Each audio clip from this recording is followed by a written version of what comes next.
So you just got your real estate license, right? You just passed the tests. The state's issued you a license. Now what? Well, I really believe after the amount of time that I've been in the business, 35 years, that I could drill it down to as simple as one thing. Collect 200 names, email addresses, addresses, and phone numbers. That's right, 200. What's the significance? Your focus needs to be around building that list of people. Statistically, we know that 7% of a database is going to be active in the real estate market in the next 12 months. So if you have collected, if you've collected 200 names, then we know you have roughly 14 transactions that will come out of that database. In other words, 14 of those people will buy or sell a piece of real estate in the next 12 months. What becomes important is what percentage of those people do you engage with? What percentage of those people do you get the opportunity to represent them in their next real estate transaction? But so many people are focused on blasting it on social media and doing all of these other things, when what they really need to do is shrink it down and really become focused. Build that database. At Clubhouse RE, we're always teaching our agents how to grow and how to get their business started. We have new agents that join us, and we have experienced agents that join us all around the country. But one of the things that I really focus on in the new agent training, because I do most of that training, is helping them to cultivate a list of 200 people. I want 200 people in that database. Once they get to the point where they've got those 200 names, now we have to begin to develop the communication path. How frequently do they talk to them? How often do they touch them? How do they touch them? How do they interact with those people? These are going to be from people you know really, really well, like your great aunt, or people you kind of remember, that neighbor when you were a kid and they know you as the kid that rode the go-kart down the gravel road and sprayed gravel in their yard. Oh wait, that wouldn't be you, that'd be me. So that's how they knew me. But nonetheless, I still had the opportunity to represent that client who back then didn't like the fact that I sprayed gravel in his yard, but today sees me as a real estate professional and trusted me enough to have me help him. So we've got to cultivate that 200 person list. That will create 14 opportunities. Then our next task, once we get that list, is how do we create those 14 opportunities for us? In other words, how do we interact with those people? What's the method, the style, the frequency, so that when any of them want to make that transition, that you become the agent that represents them? Because we know there's 14 deals sitting there. Statistically, it's proven all day long. You want to know another stat? 42. Marketing firms say that you've got to touch somebody 42 times to stay top of mind. So if you want to be top of mind on those 14 transactions that are going to happen of those 200 people, you have to touch each one of those people 42 times in a year. Now, before you think that sounds overwhelming, because I can agree it probably does. We've got 200 people, 42 times, that's a lot of touches. But before you feel overwhelmed, you can do that by setting up systems. Whether it's I'm going to be at this Starbucks or this coffee shop every Wednesday of the month, second Wednesday of every month, I'll be here from 7 to 9. Love to see you come by. So an email goes out, a social media post goes out, or it's an open house and you let people know you'll be at this open house on this Saturday or this Sunday or Monday or whatever day you're doing that open house.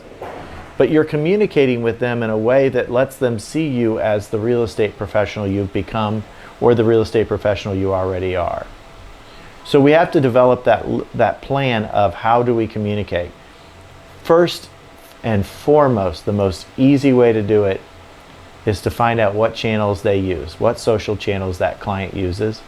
Go look them. Go at those 200 people. Go look at each one of those people and figure out where are they communicating on social. Is it LinkedIn? Is it YouTube? Is it Facebook, Instagram, etc.? Based on their age, their demographic, their interests, their lack of interest, whatever, where are they communicating? But get as many of those people connected with them on the places that they show up, so that when you show up, they see it.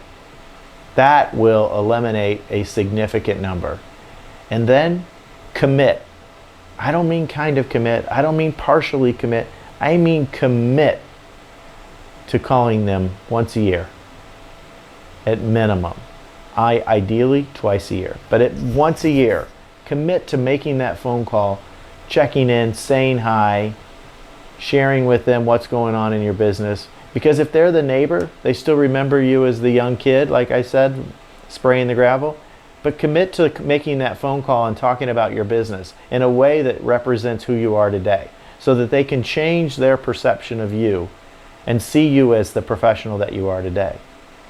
Commit to calling your mom, because if you don't call your mom and talk to her about real estate, and all of a sudden your mom has always given her referrals to her girlfriend, guess what? Your mom may give a referral to a girlfriend unknowingly.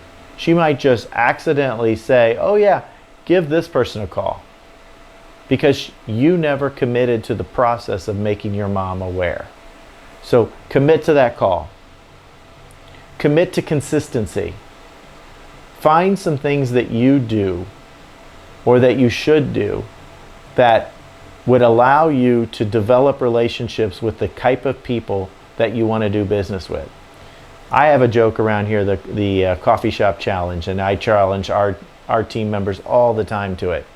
And it is, show up, let's say the third Thursday, 11 a.m., I show up at this coffee shop and I sit in as close to, as if not the same exact chair every Thursday. I have some sort of identifying, like today I have this shirt on, Hot Market, with our team logo on it. Show up with something that is branded, that represents real estate, or a sticker on the front of your laptop, a hat, your business cards on the table, whatever the case may be. Show up there, post it, let people know you're going to be there. Show up, generate opportunities, generate leads, generate relationships, but commit to that process. It is the difficult part of that is not going to a coffee shop. Heck, we can all do that. Whether you drink coffee or not, you can go to a coffee shop, get a water, a soda, whatever, iced tea, it doesn't matter. The difficulty is showing up consistently.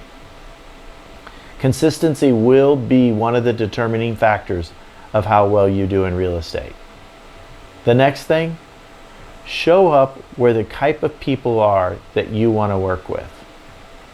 In other words, if you want to work with high net worth, luxury real estate, the number of times I hear agents tell me that they want to deal in luxury real estate and they go to, I don't want to name a place, but let's just say they go to a diner or a little tavern on the weekends, and that's their hangout with their friends. So they're showing up in this environment wanting to work with this environment.